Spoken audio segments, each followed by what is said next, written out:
So this is a video on some of the new stuff I've been working on and getting ready to put together as a air quote kit. It's like a mountaineering kit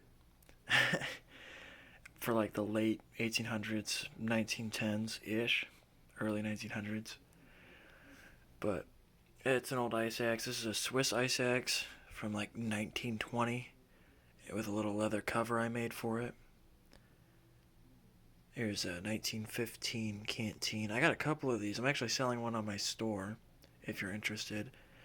Some old World War II era Swiss mountain climbing boots that have been resoled with really, really thick rubber soles, and they're amazing. I've been testing them out for a couple mile hikes every once in a while, a couple times a week, about 2 miles. And then my Carcano rifle. This one was actually made in 1895. It was a full-length rifle cut down into a carbine in 1924 or 21. They started cutting them down into carbines just to get more carbines for rear echelon troops, artillery, and they figured they were handy. They were very handy in trench warfare, the original carbines were. So they wanted more of them, and instead of producing whole new carbines, you could cut down some of your rifles for cheap, basically. And kind of the main appeal why I got this one is because it's got a couple repairs on it. It's got a big butt repair on the stock. It's been dented up. It's been used. There's another repair in there. And I'm going to be taking this backpacking and mountain climbing.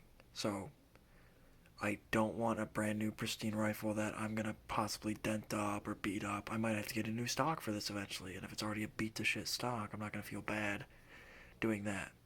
The finish is worn, but the rifling's good. I cleaned it out. It was pretty dirty when I got it, and it runs fine. This is the first gun I bought off Simpsons Ltd, and it's really easy to order from them. You just talk to them over the phone. They're really nice. They get you all situated, figure out what you need to do.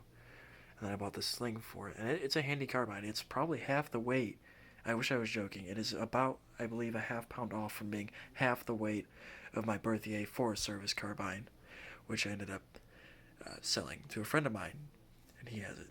You might know him as the Great Pilgrim. Yeah, I visit him regularly. We talk about guns and such. But I want a sling later for backpacking trips because I went on about a 16-mile hike with it, the forest carbine, and it's heavy as shit. My shoulders were worn. You know how they say ounces equals pounds? Well, like 6 extra pounds of rifle equals 6 extra pounds of rifle. I wanted the lightest I could get, and also appealed to me. I kind of took some liberty in buying this one instead of a Troupe Special or a cavalry carbine. The cavalry carbine's like barely lighter than this one. I want to say by another half pound, if that. I think it's like a quarter of a pound or something because it's got a big bayonet in the front where this just has extra wood.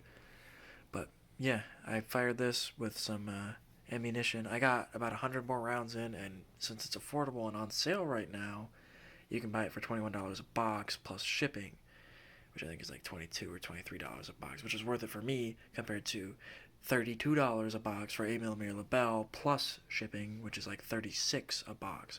This is like, what, $15 less almost? So it's definitely worth it to me to switch over calibers and cartridges. And this holds 6 rounds instead of the original 3, which I upgraded for a 5. And these clips are real sturdy.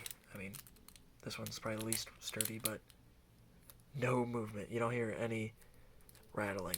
It's freaking amazing. And you can load the whole thing in, push it down, close the bolt, have 6 rounds ready to go. Just open the bolt, close it, cycle the action, and fire 6 times, and you got 6 rounds down range instead of 3 or 5, which I could probably only just bring 6 with me, and that'd be all I need the whole time if I ever actually need to fire the gun.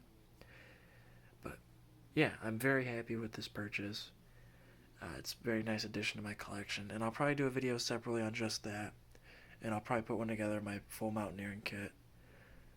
I'm just trying to sort out some things right now. I'm switching over from Imperial Russia for my air quote mountaineering kit to more of an Italian World War I kit, since I got the Carcano. I was looking for an Italian ice axe, but this Swiss one was way, way cheaper by like $200 because they're like ridiculously expensive. But yeah, this one's in good shape. It looked terrible. I cleaned it up. I didn't sand the stock.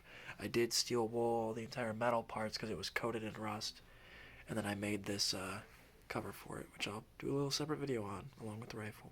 Anyway, thank you very much for watching. There will definitely be more videos on this stuff to come. Probably some more modern-ish kit videos of that Russian gear I got, but yeah, thank you very much for watching.